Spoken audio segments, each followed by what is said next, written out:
Directeur de Monsieur Savary.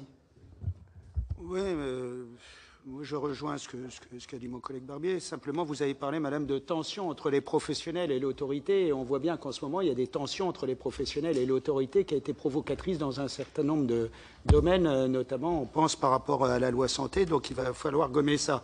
Et vous parlez par l'agrément d'avoir un site en rapport avec les GHT. Ça, les GHT, ça avait fait l'unanimité, les groupes hospitaliers de territoire, puisqu'on était tous conscients qu'il fallait qu'on révise un petit peu cette stratégie-là.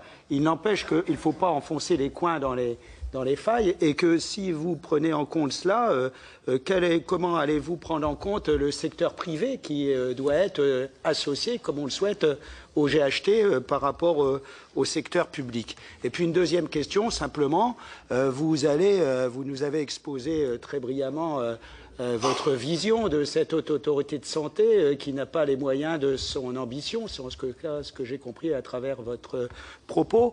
Et en conséquence, de quelle mission allez-vous écarter par rapport aux missions nouvelles pour faire en sorte que vous puissiez vous consacrer aux missions prédominantes et importantes de la haute autorité de santé?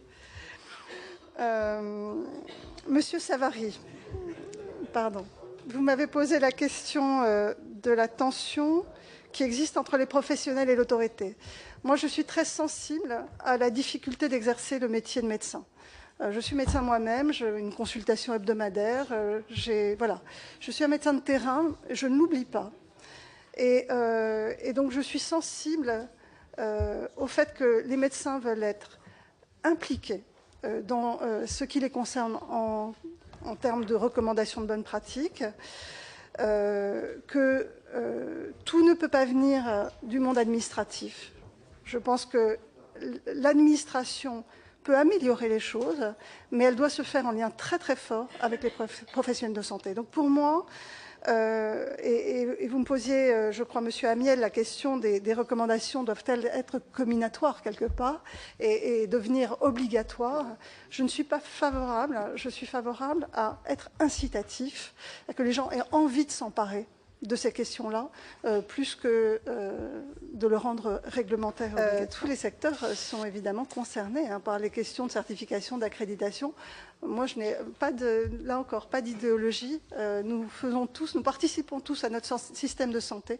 Il est bon et nous devons nous inscrire dans cette démarche d'amélioration de la qualité. Alors, vous m'avez demandé si je me plaignais que la HAS n'ait pas les moyens de son ambition. Non, je n'ai pas dit ça. Je n'ai pas dit qu'il fallait supprimer des missions ou que la HAS n'avait pas les moyens. Elle a les moyens, mais son budget diminue chaque année. Et donc, elle puise dans le fonds de roulement. Et donc, comme nous serons arrivés au fond de ce qui est recommandé en termes de fonds de roulement, c'est-à-dire un fonctionnement de 3 mois à peu près, il faudra se poser la question d'un budget minimal, socle, régulier. Mais pour l'instant, nous n'en sommes pas là et je ne réclame pas un budget supplémentaire, ni de supprimer des missions.